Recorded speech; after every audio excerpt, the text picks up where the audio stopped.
Bueno, hola, mi nombre es Daniel Rojas Muñoz y junto con mis compañeros Nicolás Delgado, Pablo Dorado, Esteban Londoño, Alejandro López, Juan José Medina y Juan Sebastián Vargas, vamos a presentar el desarrollo del caso clínico número 2. Entonces, primero, en cuanto a la presentación del caso clínico, eh, vemos que llega a consulta una paciente que no se nos indica el nombre, que tiene 78 años de edad, es del sexo femenino, y el motivo de consulta es un sangrado rectal con heces de color brillante y sensación de mareo. Posteriormente, se nos indican los antecedentes, que en cuanto a los antecedentes personales, ella no fuma ni consume bebidas alcohólicas, toma aspirina de manera ocasional para la artritis, dice que hasta unas 10 tabletas diarias. En cuanto a patológicos relevantes, no se reporta ninguno en realidad. Y se nos presenta una historia de la enfermedad actual que nos dice lo siguiente. Paciente de 78 años que presenta sangrado rectal evidente desde la mañana del día de ingreso, inicialmente atribuido a hemorroides. A pesar del sangrado, se le realizaron sus actividades diarias con normalidad.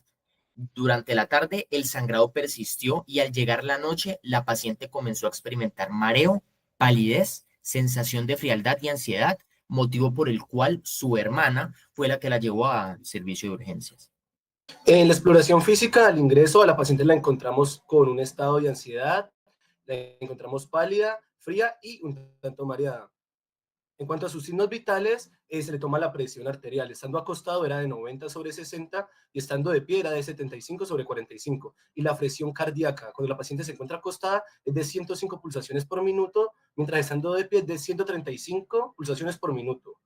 Haciendo una interpretación, podemos llegar a que la paciente tiene hipotensión con taticardia compensatoria y marcada caída ortostática compatible con un choque hipovolémico.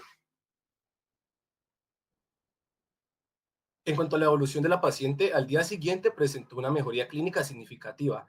Su coloración cutánea estaba normal, perdiendo pues el aspecto pálido, se desaparecen los mareos, la presión arterial normal, tanto en posición acostada como de pie, y no se requirió una intervención adicional. Fue dada de alta bajo un cuidado familiar. Como los exámenes complementarios que se le realizaron a la paciente fueron un hematocrito, donde tuvo un valor del 29%, siendo un valor anormal. Ya dado que los valores normales se encuentran entre 36 y 46% para las mujeres. Se le realizó una colonoscopia, donde se le detectó sangrado proveniente de divertículos en la pared del colon. En el momento del estudio, el sangrado se había detenido espontáneamente. Su diagnóstico fue un choque hipovolémico secundario a hemorragia digestiva baja por diverticulosis colónica.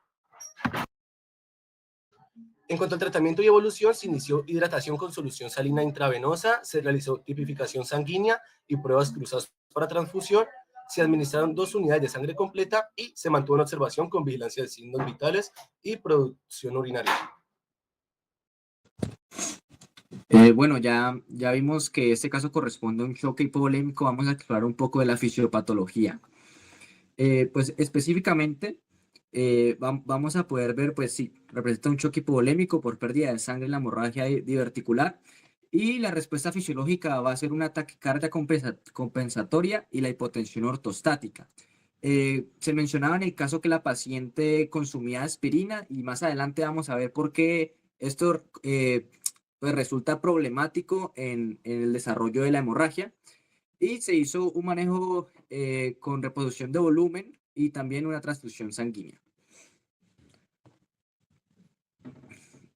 Bueno, el manual MSD define choque como una afección potencialmente mortal en la que la irrigación sanguínea a los órganos es baja, lo que disminuye el suministro de oxígeno y causa daños en los órganos y a veces la muerte. Las principales causas se pueden ver en los tipos de shock. El distributivo generalmente es séptico, anafiláctico o neurogénico. El hipovolémico, como dice el nombre, es por una disminución en el volumen. El cardiogénico es alguna falla cardíaca y el obstructivo es algún taponamiento en algún vaso mayor. Ahora, aquí estamos evaluando por qué hay una disminución en la presión arterial. Si se tiene en cuenta la ley de Ohm de la hidrodinámica, que dice que la presión es igual al flujo por la resistencia, entonces se puede ver cómo se da la modificación en esta ley, pero pues aplicado a la hidrodinámica. Entonces, sabemos que el gasto cardíaco va a disminuir, que es el flujo, porque hay un menor volumen. Entonces, como vemos la fórmula bajo presión arterial media es igual a gasto cardíaco por resistencia vascular periférica, entonces el gasto cardíaco y la presión arterial son directamente proporcionales.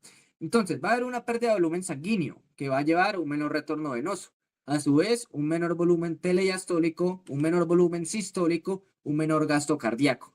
Y pues como vemos ahí en la ley, un menor gasto cardíaco va a equivaler a una menor presión arterial. Bueno, se nos mostraba en la tabla una comparación entre la paciente acostada y de pie con su respectiva presión arterial y frecuencia cardíaca. ¿Por qué cuando se pone la paciente de pie una menor presión arterial? Esto corresponde a una hipotensión ortostática. Ortostática se refiere a la posición de pie. Y lo que pasa es que cuando está acostado, la sangre está distribuida uniformemente. Mientras que en los primeros momentos cuando se pone de pie va todo hacia las piernas, entonces esto causa pues un menor retorno venoso momentáneamente que va a disminuir el gasto cardíaco y a su vez va a causar una menor presión arterial. Generalmente esta hipotensión ortostática pues se compensa rápidamente, pero como esta paciente tiene una disminución en el volumen sanguíneo, pues no puede hacer este efecto compensatorio. La frecuencia cardíaca de la paciente está elevada, a 105 latidos por minuto, cuando estaba en decúbito supino. ¿Por qué? Porque su frecuencia cardíaca era aún más elevada, a 135 latidos por minuto, cuando estaba de pie. Cuando hay una activación simpática y una disminución del volumen sistólico, generalmente hay una activación de la taquicardia. En este caso, cuando la paciente, al ponerse de pie, como ya explicó el compañero anteriormente, el retorno venoso cae, por lo cual se activa el reflejo valorreceptor, lo cual aumenta la descarga simpática, básicamente provocando la taquicardia.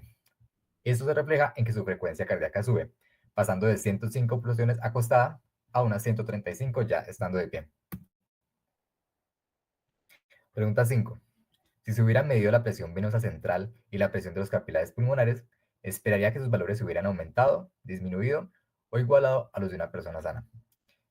Hay que recordar que la presión venosa central es la presión media que hay en la vena cava o en el atrio derecho y corresponde a la presión telediastólica en el ventrículo derecho. Por otro lado, la presión capilar pulmonar es básicamente la presión que hay en los capilares pulmonares y es la principal fuerza hidrostática en la salida del líquido por los capilares pulmonares hacia el intersticio. Ya teniendo esto en cuenta, podemos ver aquí cómo se toma la medición de la presión venosa central con unos catéteres dirigidos hacia la vena cava y lo mismo con la presión capilar, catéteres directamente entrando por la vena cava hacia los capilares. Ahora sí, la presión venosa central, ella refleja pues, el retorno venoso y esto a su vez refleja la precarga que tiene el ventrículo derecho y su capacidad de hacer fuerza. Mientras que la presión capilar pulmonar refleja la presión que tiene el atrio izquierdo, es decir, la precarga o la capacidad de hacer fuerza del ventrículo izquierdo. Por lo que durante el choque hipovolémico hay una pérdida de volumen sanguíneo. Esto nos va a disminuir el retorno venoso y por lo tanto va a estar disminuyendo la presión venosa central. Como disminuye la presión venosa central, hay una menor precarga y disminuye el volumen de eyección del ventrículo derecho. Como ya llega menos sangre a la circulación pulmonar, la presión capilar también va a tender a disminuir. Y el volumen sanguíneo que llega a la circulación pulmonar pues disminuye. Disminuyendo también todo el volumen eyectado. La pregunta número 6 nos plantea qué es el hematocrito, por qué disminuyó el hematocrito de la paciente y por qué esta disminución era potencialmente peligrosa. El hematocrito se nos define como la proporción de glóbulos rojos que hay en la sangre y esta puede medirse tomando una muestra de sangre la cual después se centrifuga y se separan sus componentes. En la hemorragia aguda, lo que se pierde inicialmente son eritrocitos y plasma por igual, pero posteriormente se restituye el volumen plasmático mediante sueros y líquidos intersticiales. Entonces, el plasma aumenta, pero el hematocrito se mantiene bajo. Esto es potencialmente peligroso debido a que esto causaría una disminución de la capacidad de transporte de oxígeno hacia los tejidos. En cuanto a por qué la paciente tenía la piel pálida y fría, eso se debe principalmente a una vasoconstricción periférica que se da mediada por el sistema simpático. el cual desvía la sangre hacia los órganos vitales como el cerebro y el corazón y que causa que la piel se torne pálida, fría y húmeda. Bueno, con respecto a cómo se esperaba que la infusión de solución salina ayudara a su condición, pues la infusión salina restaura el volumen intravascular, aumentando el retorno venoso, así a su vez aumenta el gasto cardíaco y aumenta la presión arterial, mejora la perfusión tisular, lo cual es lo que se espera, y aún así debe administrarse sangre. Bueno, ¿por qué los médicos pues consideran que deben controlar su producción de orina y cómo esto es protegido por las prostaglandinas y el flujo sanguíneo renal después de una hemorragia? ¿Y qué peligro tiene para la paciente si se hubiera tomado una aspirina? Bueno, pues la diuresis es la cantidad de orina producida por hora y es un indicador clave del estado hemodinámico. Si los riñones producen suficiente orina, pues esto significa que están recibiendo flujo sanguíneo adecuado, lo cual está bien. Y si la orina disminuye a menos de 0,5 mililitros por kilo por hora, indica una hipoperfusión renal, lo que indica pues que el órgano no está funcionando como debería funcionar. Con respecto a las prostaglandinas y su acción, entonces las prostaglandinas renales se producen en el endotelio de las arteriolas que llevan sangre al glomérulo.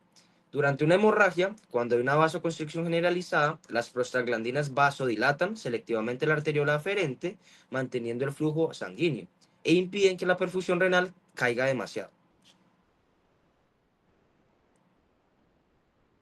Ahora, ¿qué pasa si la paciente se hubiera tomado o hubiera estado tomando aspirinas? La aspirina, que es el ácido acetilsalicílico, bloquea la enzima glicooxigenasa, que es necesaria para la síntesis de prostaglandinas. El resultado, pues, es una isquemia renal aguda, una necrosis tubular y una insuficiencia renal.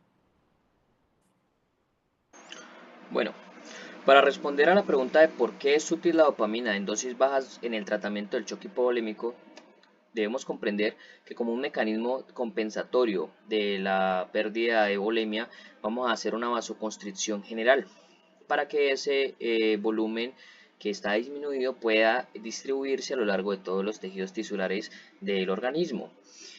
Pero hay tejidos que son más susceptibles a hipoxia o que durante el choque hipovolémico están en sobredemanda, como el miocardio, por ejemplo, que está tratando de compensar esa pérdida de volumen, aumentando el inotropismo y el cronotropismo. Y entonces la vasoconstricción en estos tejidos va a generar unas lesiones que pueden ser unas complicaciones del choque hipovolémico. La dopamina en bajas concentraciones va a interactuar con receptores D1 y va a hacer vasodilatación específicamente en la circulación de lo que viene siendo la circulación coronaria, la circulación cerebral, la circulación renal y la circulación mesentérica. De esta manera vamos a prevenir complicaciones como lo es la isquemia intestinal, el daño renal agudo, y lo más crucial aquí es que en bajas concentraciones no va a ser una vasodilatación general, entonces no vamos a hacer que el paciente tenga una caída drástica de la presión arterial y pase de un choque hipovolémico compensado a un choque hipovolémico descompensado. Y vamos a proteger estos órganos diana. Es muy importante que comprendamos que esto funciona en dosis bajas de dopamina, porque si la dopamina se pasa a esta dosis, lo que va a pasar es que va a interactuar con receptores alfa 1 y va a generar una vasoconstricción que va a disminuir el flujo renal y vamos a tener daño renal y vamos a empeorar el pronóstico clínico de nuestro paciente. Y eso es todo por ahora. Esta es la bibliografía que utilizamos. Aquí está las referencias bibliográficas y muchas gracias.